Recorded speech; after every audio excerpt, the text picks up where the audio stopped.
नवरात्र काल की साधना एक सामान्य स्तर से आप लगे हो उसमें और वर्तमान में जो साधना है उसमें बहुत का फर्क होता है। आप देखेंगे कि ये 9 दिन के बाद मंगलवार को पूर्णावती का दिन है। उसके बाद आपके अंदर की एनर्जी अगर इसको बचा कर रखकर और सही दिशा देते हैं तो आपकी जिंदगी में चमत्कार पैदा करेगा। आप आए दिन पेपर पढ़ते हैं, पेपर में आपने देखा है कि अभी तक, मैं यहाँ से नाम नहीं लूंगा, अभी तक जितनी भी बड़ी शख्सियत हुई है उनके पीछे लिखा गया है कि मैं दिखाने के लिए नहीं लेकिन छुप कर भी नियमित 1 से 1.5 घंटे मेडिटेशन करता हूँ।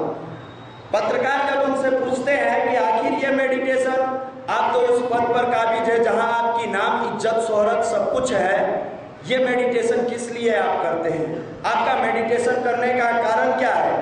वो बताते हैं पद, इज्जत, शोहरत सब है लेकिन आत्म संयमता अगर नहीं है तो ये पद किसी काम का नहीं होता है। और वो नियमित 1 से 1.5 घंटे तक मेडिटेशन करते हैं। पूरा टाइम्स ऑफ इंडिया ने उनकी आर्टिकल निकाली थी। आप बहुत सारे लोगों का नाम सुनते हैं, विवेकानंद की किताबों को पढ़ते हैं, एपीजे अब्दुल कलाम की किताबें को पढ़ते हैं। नवरात्र साधना में जो भाई गायत्री महाविज्ञान पढ़ते होंगे बहुत सारी चीजें उनके सामने आ गई होगी। बार बार यहाँ बताया जाता है कि 9 दिन साधना के साथ स्वाध्याय आप अवश्य करें। ये जिस मंत्र की साधना करते हैं ये कंप्लीट आपका साइंस है, कंप्लीट विज्ञान है।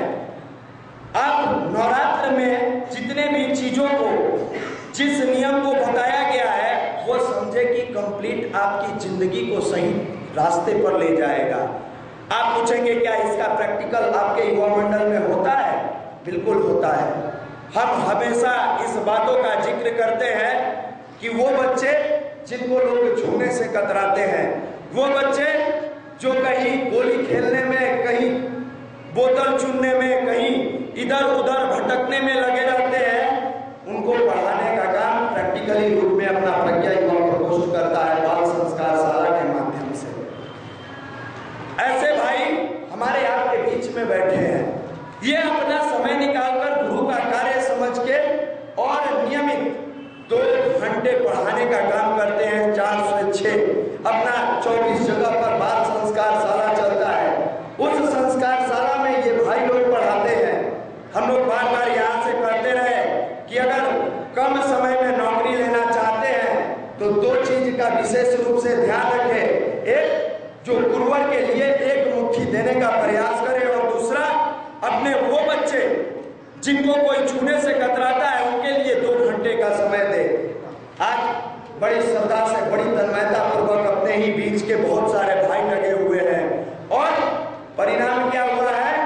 IBPS का रिजल्ट आने पर अपने यहाँ बाल संस्कार शाला में पढ़ाने वाले जितने भाई जो बैंकिंग की तैयारी करते हैं लगभग भाइयों का रिजल्ट हो गया है। आपको आश्चर्य होगा कि आखिर ये क्या चीज है कि लगातार लड़के लॉज में बैठ के पढ़ाई करते हैं, मेहनत करते हैं, सर जी के यहाँ बैग लेके जाते हैं, आते हैं, लॉज में बैठे रहते हैं, उनके मन में संशय आ जाता है मेरा होगा कि नहीं होगा। मेरे मित्र, बार बार इस बातों का जिक्र होता है कि संशय मनुष्य का नाश सुनिश्चित है। गीता में कृष्ण कहते हैं अर्जुन को, अर्जुन बार बार कहता है ये होगा, ऐसा होगा, होगा तो कैसे होगा? लॉज में तो रह रहे हैं, सीनियर भैया आए हुए हैं, उनका आज तक नहीं हुआ, क्या मेरा होगा? ये संशय में है। इनकी स्थिति पेंडुलम की तरह है। पेंडुलम हिलता तो है लेकिन लक्ष्य में कहीं नहीं पहुंचता है। यह स्थिति में युवा आकर पटना में तैयारी करता है और कहता है कि मैं अपने करियर को सार्थक बना लूंगा, मैं अपने करियर को सफल बना लूंगा।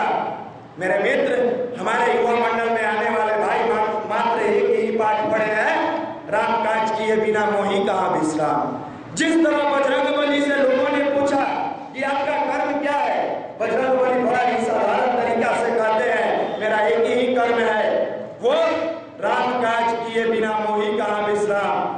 राम का काम किए बिना मुझे चैन और नींद नहीं आती है, यही मेरा कर्म और यही मेरा धर्म है, इसी में मैं तन्मयता पूर्वक लगा रहता हूँ। ये अपने में प्रज्ञा युवा प्रकोष्ठ में आने वाले भाइयों का भी एक ही प्रार्थना है कि मेरे पास मात्र 4 चीज है, साधना, स्वाध्याय, संयम और सेवा। इस 4 चीज के बदौलत ये अपनी मुकाम को हासिल करते चले जाते हैं। साधना के रूप में मेडिटेशन के साथ साथ अपने जीवन देवता की साधना आराधना करते हैं।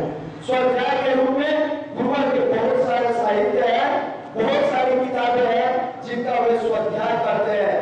संयम और सेवा चारों को अपनाते हुए ये आगे बढ़ते हैं।